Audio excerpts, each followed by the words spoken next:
Welcome in, Stan the Fan from Pressbox and PressBoxOnline.com with this Zoom video that we're proud to present. Our featured guest tonight is from Drew's Morning Dish. That's Drew Forrester. I'm Stan the Fan Charles. My co-host is Gary Stein, and we welcome Drew in. Drew, how are you? I'm awesome. Always great to catch up with you two old men. And we are old. So am I. Trust me.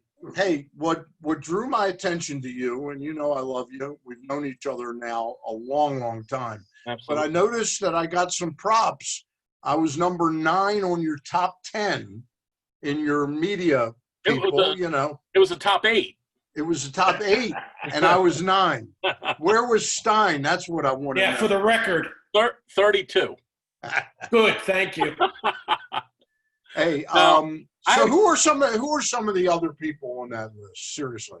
Well, really came down to 3 guys at the top, I thought, and I really worked hard to try to come up with a fair way, in my mind anyway, a fair way to sort of judge everyone. I eliminated people who just did play-by-play because I just didn't think I just thought, like a John Miller as an example. I just didn't think that guys who just did play-by-play or color should be included. I really wanted it to be sort of an ode to sports talk and reporting and news coverage. And if you happen to double dip and do play-by-play, then it was fine. So when I first started it, I kind of knew I started with a list of about 20 people, and then I whittled it down to about 14. And then the last 14, I really worked hard to try to get the last 10. Like my really good friend of mine, John Buren, I kind of left John off. I hope he's not mad at me. I haven't heard from him. Chris Thomas would have been very, very close. He just wasn't his stint here wasn't that long, right? It wasn't long. Yeah, he was like 7 years. Right.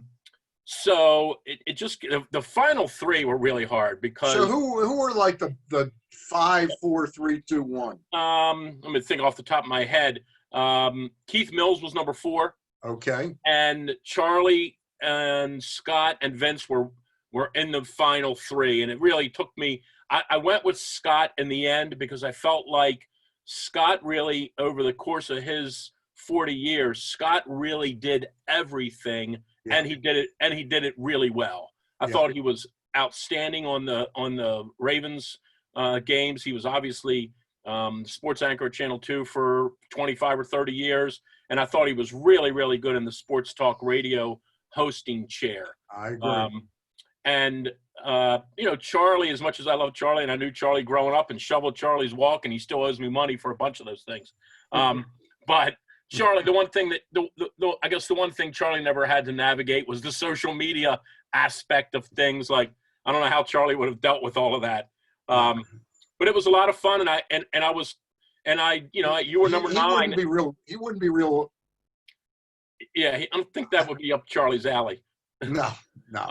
But I always had a great admiration for you, Stan. I thought you were outstanding. I used to listen to you in Glenburn, in my house in Glenburn, listening to you talk about the Orioles, and you and I worked together briefly when you were doing the Blast post game, and I always thought, and you've done everything as well, probably with the exception of not doing radio or TV play-by-play of the Orioles, and I thought you deserved to be on there as well. Well, thank you very much for that. Now, before Gary gets to dig into some things, be nice to me. We talked a little earlier today about where we were going to go with this, and it wasn't until I went to drewsmorningdish.com, your website, blog, and I read the About section, and it reminded me that I must have met you back in 1983 when you were with the Blast as like a 19 or 20-year-old at that time. Yeah, I would have been, 83 season, I would have been 20. And you were doing the post-game show from the little side room over there. Yeah. And I would go fetch you guests, and those were some crazy times. Gary wound up coming to work for me for a while, and we had some great times together with the Spirit. And I used to tell people all the time, like, you wouldn't believe it, we sold that building out 56 consecutive times in the 83, 84, 85 span. And that's that still stands out to me. 11,510 people, 56 straight times, including Tuesday nights in January when Golden Bay came to town and no one knew who they were, or a Thursday night against New York. So those were pretty cool times. I really remember them with great fondness. You know, Drew, let's kind of stay with it, actually. You have an interesting perspective being a member of the media now, right, with your blog, but before that, an NST radio talk show host, and you've been involved in sports media now for, I don't know, what's been 10, 12 years minimum, right? Right. But before that, you were on the other side. You were the PR director. You dealt with the media. You were a general manager. You dealt with the media. Was that a weird transition, or how would you describe that transition from one side to the other? I think it really worked as an advantage to me. I immediately, one of the first people when I got into radio, one of the first people that I really was able to sort of deal with, both as a contemporary, as someone who understood what he was going through, was Kevin Byrne. And I think that got Kevin and I off to a good start from a relationship standpoint, because I kind of knew what Kevin was dealing with on a much grander scale, obviously, than indoor soccer. But so I kind of think it always worked as a little bit of an advantage for me, just sort of knowing, not all the media guys are bad and they're not all evil. And also that, you always have to be careful about what you're saying and what you're doing, because people like me or people like Stan or people like you are going to pounce on it, because that's your job, is to ask questions and to dig up information. So I think it really helped me. It got me. I didn't have to get indoctrinated into it. Once I started doing the radio, I kind of knew the other side of it pretty well, I thought. Are you surprised the way sports media has evolved over time? Like, we didn't know this back then, but the internet, the social media, all different ways to communicate. How do you, like, are you surprised about that, or is it just a natural? I think it was inevitable that the teams were always going to try and control their message, because we all want to try and control our own message, right? About our families, about our jobs, about whatever it is. We want to portray ourselves the way we want to portray ourselves, not the way someone else does. So I think it was kind of a natural evolution that teams would start really controlling what they say, controlling how it gets disseminated. And, the Ravens certainly, I think, are one of the best in sports, the way that they handle their own PR and their own social media. So I don't think it's a surprise. I don't think you and I sitting around in the arena in 1995 knew it was going to come to this. But it's not a surprise. And I think, even now, one of the things about sports media that's become interesting, and one of the reasons why I'm not sure talk radio as it stands today has much of a future is I just listened within 2 hours, I listened to 3 different golf podcasts. One's a guy from Chicago, one's a guy from Dallas, and one's a guy from LA.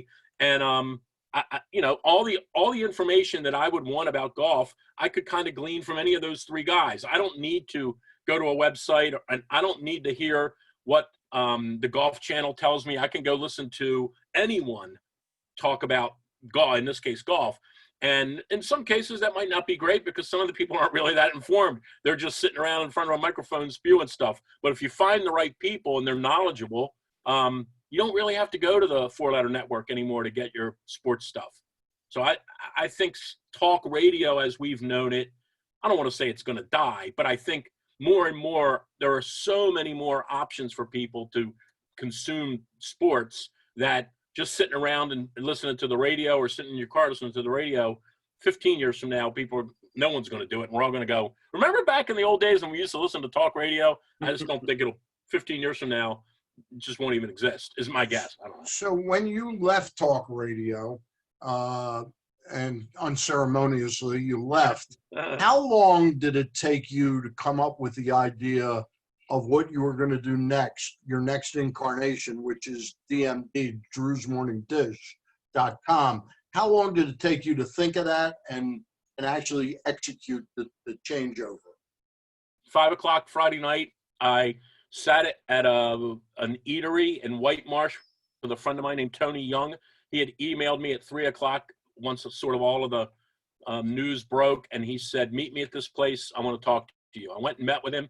And he was a listener, an everyday listener. And I used to actually do Drew's Morning Dish in the morning. That's when right. When I was Yeah. on the air. But It was more like a commentary. Yeah, it was more of a preview of what I was going to talk about on the show. So I Okay. would quickly pound out 100 words and just say, hey, here's what we're doing today. And here's maybe an abstract thought that I wasn't going to cover on the air. And he said to me at 5 o'clock that night, he said, I'm going to have a website built for you on Monday morning. I want you to keep doing Drew's Morning Dish. That's what you're going to do. And I went home and said to my wife, I got fired at 10 o'clock and I just hired somebody at 5 o'clock. Monday morning I started. I still remember the number. I had 1,711 people visit the first day. And if I can say Royal Farms, Frank Schilling, I sent Frank Schilling an email over the weekend and told him what I was doing. And he said, we're in. We'll be your first sponsor. We're with you. Put my ads up. And they're still with me today. So first day we did 1,711 people, which was pretty cool because honestly, I thought 100 people might show up. What's the best day you've had on there? The day after the Ray Rice, whatever you want to call it, the Ray Rice announcement, we did 7,800 people. Okay. Yeah. But it's been around now. It's been around now just about 6 years. It'll be August 25th. It'll be 6 years. And you know, I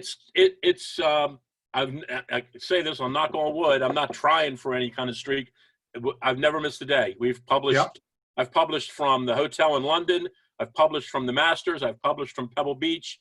I've published from probably 20 different places or 25 different places all over the world. So it's pretty cool. Let me just ask you before Stein takes over, how difficult has it been to do Drew's Morning Dish during this pandemic where sports is essentially evaporated? You know, we'd be fibbing if we said, all of us have said that it hadn't changed what we do, right? You gotta dig for things. But it hasn't been terribly frustrating.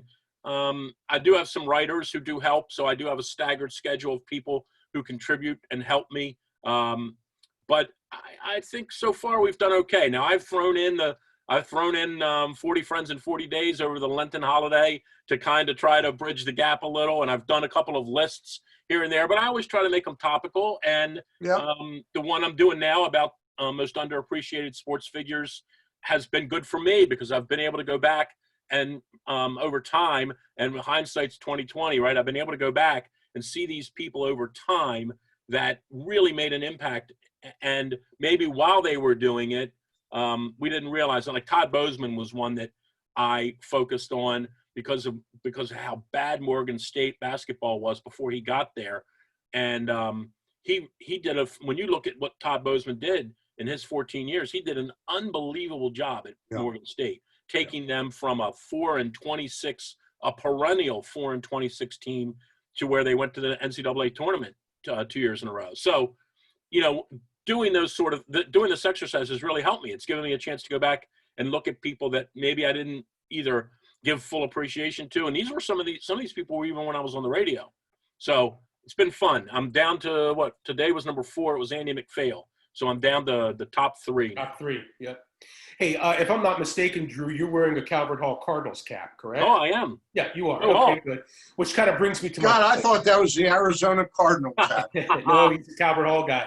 No, which kind of brings me to my point. You know, you're a great writer, and what you write on the dish is easy to read, and it's good.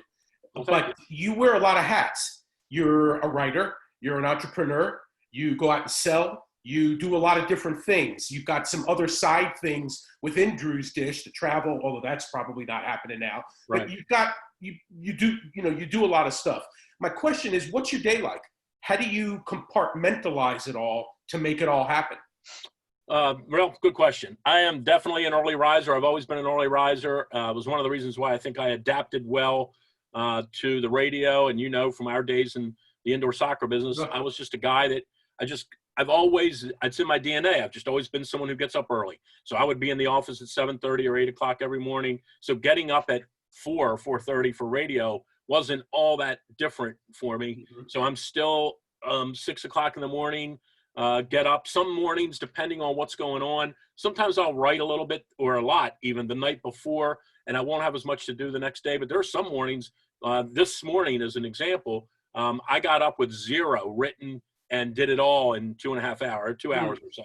So in the golf season, I have to really work on my time a little bit more because my day sort of ends around 2 o'clock every day during the spring golf season because I'm devoted to the golf program from 2 to 6 or so, 4 days a week.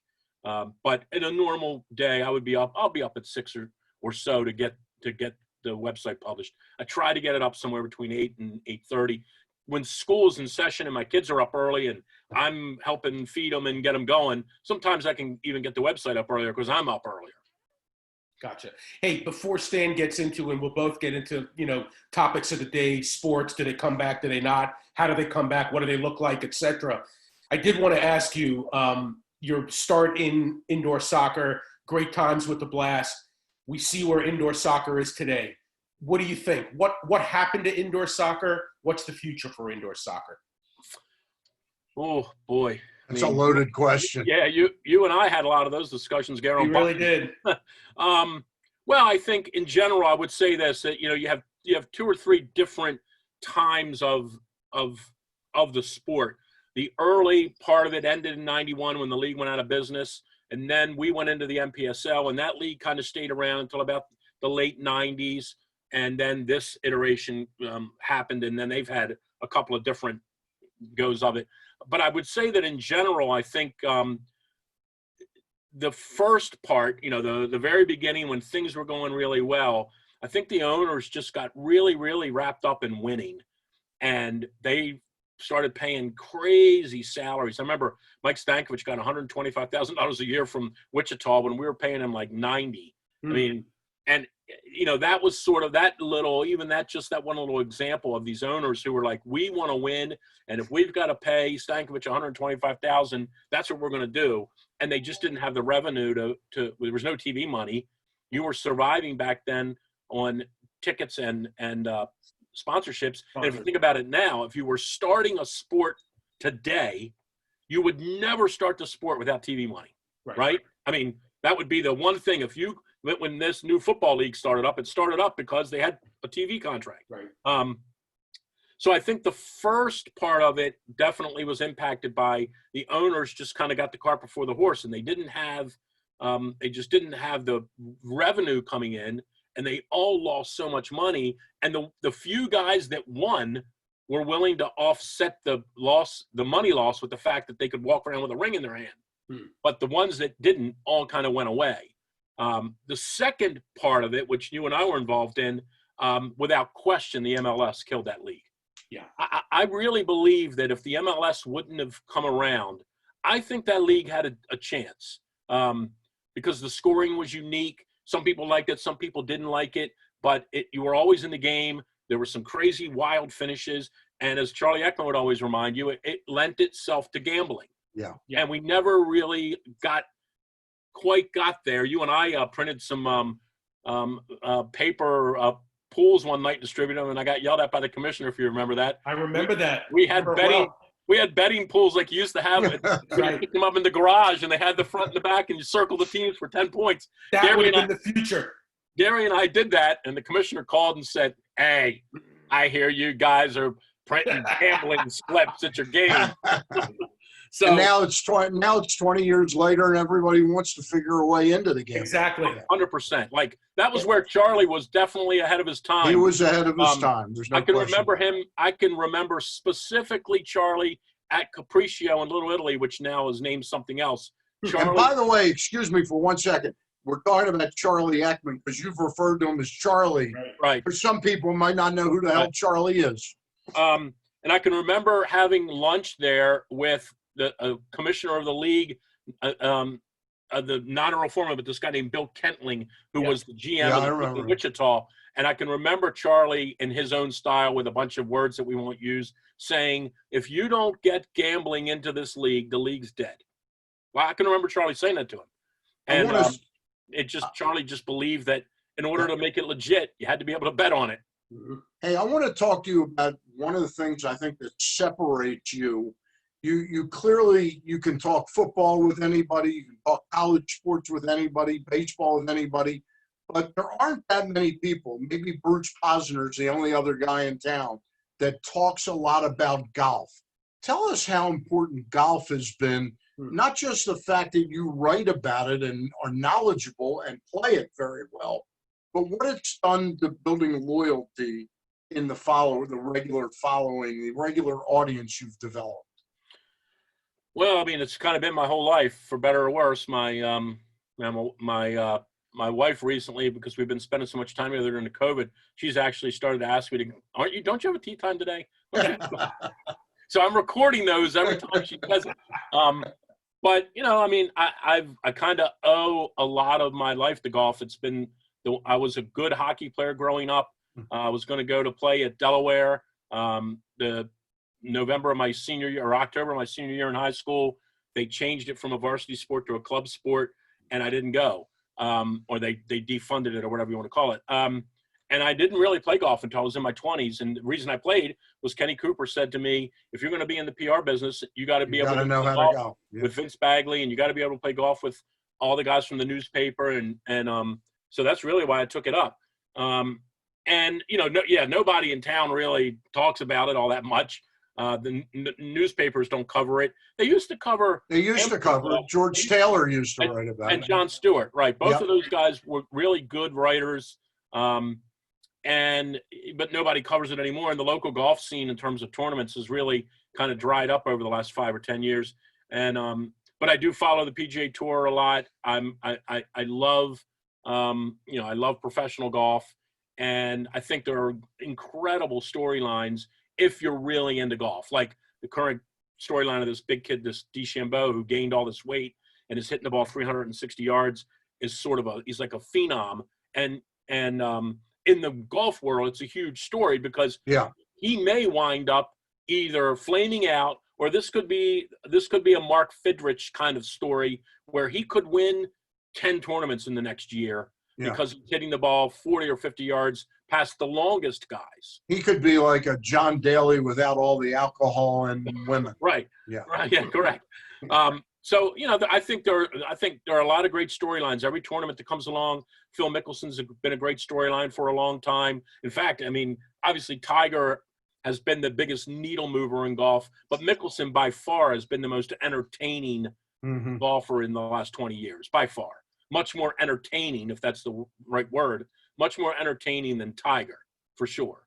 So we got about 5 more minutes to go. Gary, go ahead, fire away. Round to cover. Yeah, it's been great conversation. Yeah, we just got to get to the sports landscape of today. Stan had mentioned earlier that, looks like right now, as of tonight, we're taping, that's right, we're taping, that baseball may come back. Football, I mean, who knows? It's a tough sport to come back from something like this. Sure. I mean, how do you look at it right now? When you think of sports, what do you think of? I think it's easy for me to say this, right, from my basement in Baltimore. I think the hockey and the basketball scenario I'm just not that interested. I don't think the teams are going to in any way regard themselves as the champion or remember themselves nearly the way they would if they won it in the traditional format.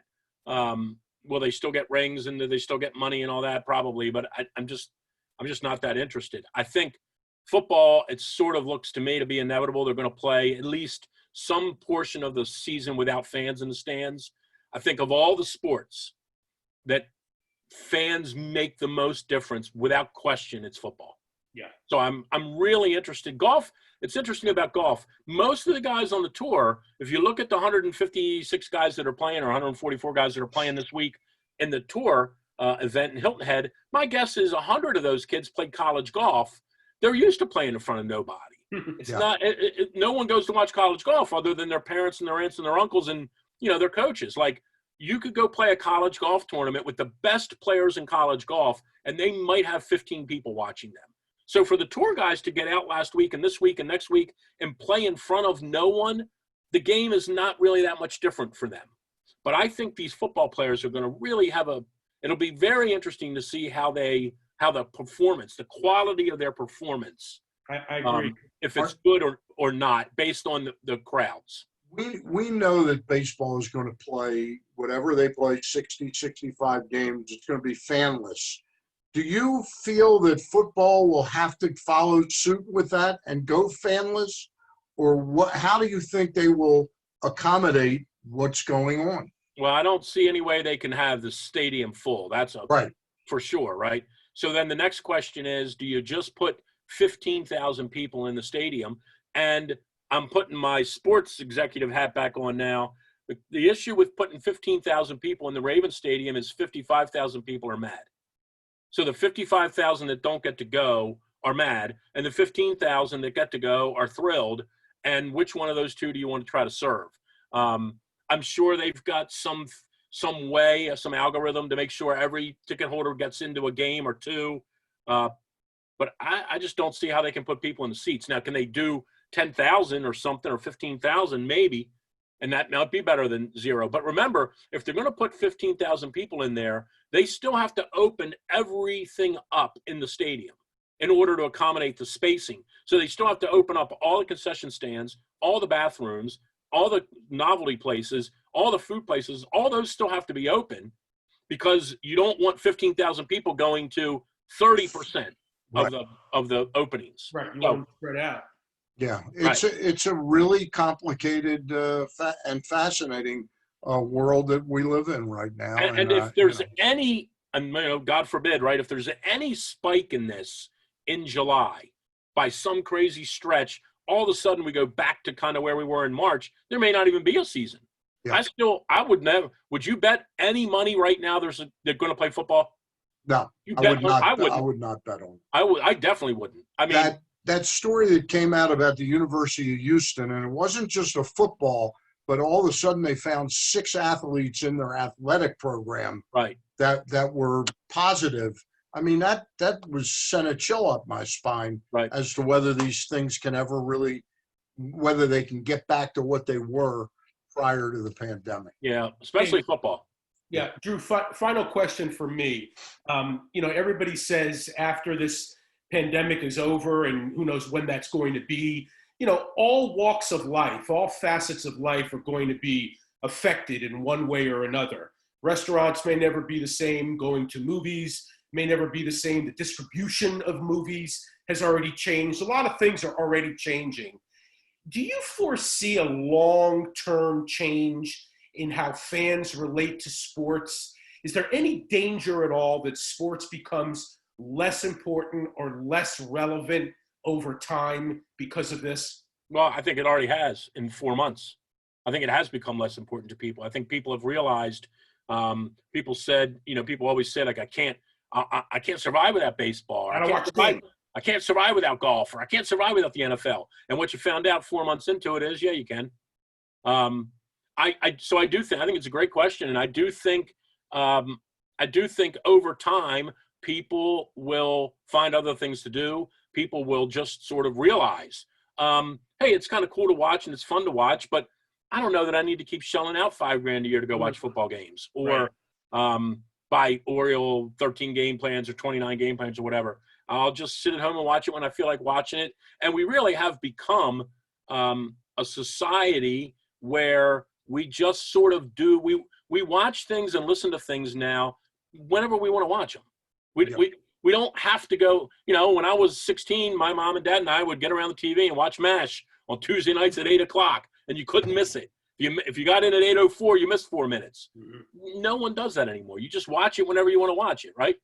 And I kind of think we're getting to that point now, like sports-wise, where, if I miss the game, I'll just watch the highlights. Yeah, I think you touched on something. I talked about it way back at the beginning of Gary and I doing these Zoom videos, that on some level, because we did a bunch of sports business people, and I think this may be the big sports' worst nightmare, that this pandemic happened, because of what you just said, Drew, that people realize they can exist without sports. And I don't think the players have any notion of that right now. I think somehow they are wrapped up in their bubble. And when you hear, albeit a youngster like Blake Snell or Scherzer or whoever, talking about, if I don't get my money, hey, there's 40 million people are out of work. And you're talking about your money like you're entitled to it just because you could throw a baseball? Right. It's crazy. Hey, I got one last question for you, because we're going over here. But I found it fascinating. I've always been a huge Edward Bennett Williams is so underappreciated in Baltimore. And it was great to see your list. It's currently on Drew's Morning Dish. You're doing a rundown to the top from 10 down to the bottom. But you had EBW at number 5. Tell us why you had him as underappreciated in Baltimore. Well, I think there's almost no argument that if Edward Bennett Williams would have fulfilled the prophecy that a lot of people in this town thought he was going to fulfill, he would have moved the Orioles to Washington, and we may not have baseball here. And we certainly wouldn't have Camden Yards without him.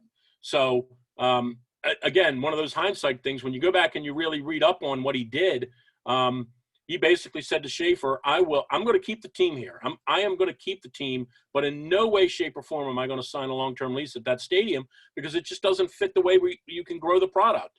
And he didn't want to say, if you move it closer to D.C., you're going to get D.C. people, because he knew then that would antagonize folks here. But what he really wanted to do was build a stadium with better access to D.C., which is the birth of Camden Yards. So without him, I think it's very fair to say we definitely wouldn't have Camden Yards, and there's even a chance we might not even have the Orioles. Yeah, I think there's a very good chance of that, Drew. I think that especially a man who had his health risks and realized what signing that lease for Baltimore for 25 years was going to do to the potential value of the franchise, whereas when he passed away, nobody could move the team, Yeah, he was very, very underappreciated. It's taken a long time, even for me, to kind of realize it. And that was one of the benefits of doing this, was when I started to delve into the list of people. Even Andy McPhail, number 4 today, and I was on the radio when Andy was here.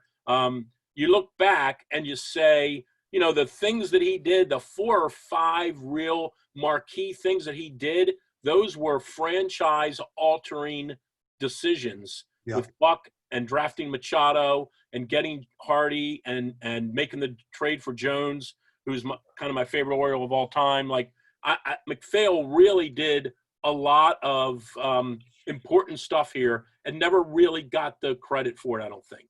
All right, it's Drew's Morning Dish. And how can people find it? It's drewsmorningdish.com. Yep. Drewsmorningdish.com, no apostrophe, even though there is one technically.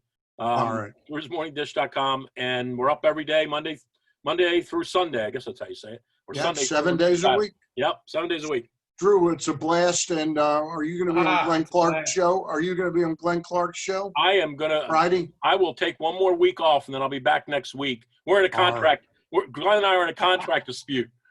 All right. I'll talk to you soon. It's really been a pleasure. DrewsMorningDish.com, where you can see Drew Forrester. For Gary Stein, I'm Stan the Fan from Pressbox and Pressbox Sports on PressBoxOnline.com. Sorry about that. Later, guys.